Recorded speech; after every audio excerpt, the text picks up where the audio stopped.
तो हम बात कर रहे थे यार पब्लिक के क्रिप्टो सिस्टम के अंदर जो 6 मेन एलिमेंट होते हैं वो कौन-कौन से हैं उनको डिस्कस कर रहे हैं। तो भाई पहला एलिमेंट है plain text. So this is a readable message which is given as input to the algorithm. In a public key algorithm the plain text is encrypted in a block. तो एक तो मैसेज यही हो गया कि आपका plane text है और this is a readable message. Obvious सी बात है कि जो आपको भेजना है वही आपका प्लेन टेक्स्ट है, सिंपल, कुछ भी इसमें अ, छुपा हुआ नहीं है। जो आपको जो भी आपको मैसेज रिसीवर को देना है वो आपका प्लेन टेक्स्ट है, बात खत्म। एन्क्रिप्शन एल्गोरिथम, ये हमने कई एल्गोरिथम देखे हैं, जिस एल्गोरिथम की हेल्प से आप प्लेन टेक्स्ट को डिक्रिप्ट करोगे वो आपका एन्क्रिप्शन एल्गोरिथम कहलाता है। अब क्योंकि ये एक एसिमेट्रिक की सिस्टम है तो मैंने ऑलरेडी आपको बताया यहाँ पे कि देखिए दो की है आपके पास, एक पब्लिक की है और एक आपके पास प्राइवेट की है। वो मैंने लॉजिक आपको ऑलरेडी एक्सप्लेन कर दिया और दो ये पॉइंट भी ओवर हो गया। Then the transformation of a plain text by the encryption algorithm depend on the key chosen from the set to encrypt the plain text. Next है cipher text. So this is the output of the encryption algorithm. The generated cipher text totally depend on the key selected from the set of public and private key. Both these key one at a time with plain text would produce different cipher text. अब obvious सी बात है कि ये जो cipher text है यही तो हमारा सीक्रेट मैसेज है और इसी सीक्रेट मैसेज की हेल्प से हम ये इंश्योर करेंगे कि हमारी ऑथेंटिसिटी या मैसेज की जो कॉन्फिडेंशियलिटी है वो मेंटेन रहे।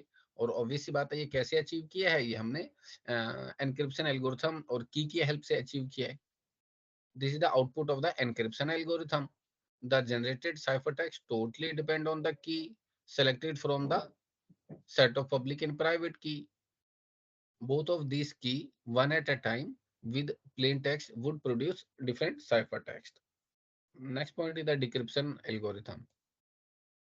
This would accept the output of the encryption algorithm, that is ciphertext, and will apply the related key to reproduce the original plain text. Now, obvious सी बात है यार, जो ये सारे की पॉइंट बहुत आसान है अपने आप में कि अगर कोई एनक्रिप्शन है एल्गोरिथम है जो एनक्रिप्ट कर रहा है तो ऑब्वियस सी बात है रिसीवर के एंड पे उसका काउंटर पार्ट बैठा होगा जो कहलाएगा डिक्रिप्शन एल्गोरिथम।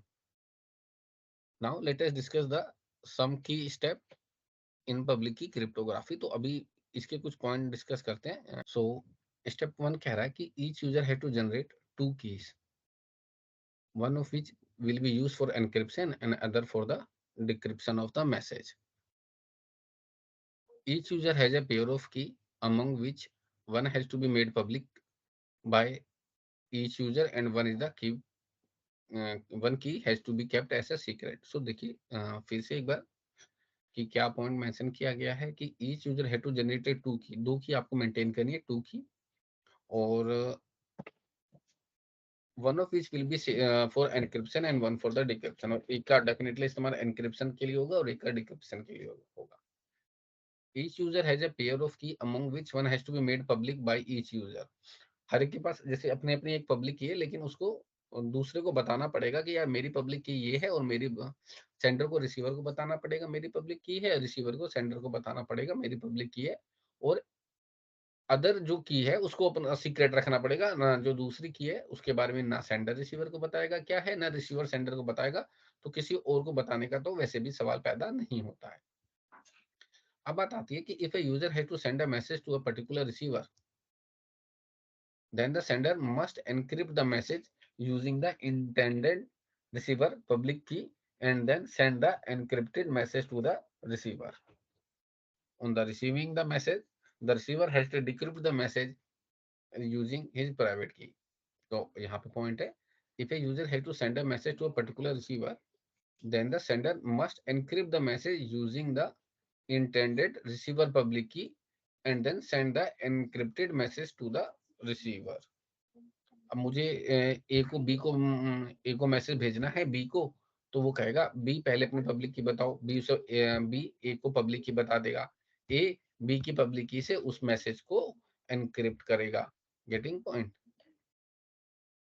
यहाँ लिखा है if a user have to send a message to a particular receiver, then the sender must encrypt the message using intended receiver public key, and then the send the encrypted message to the receiver. On receiving the message, the receiver has to decrypt the message using his private key.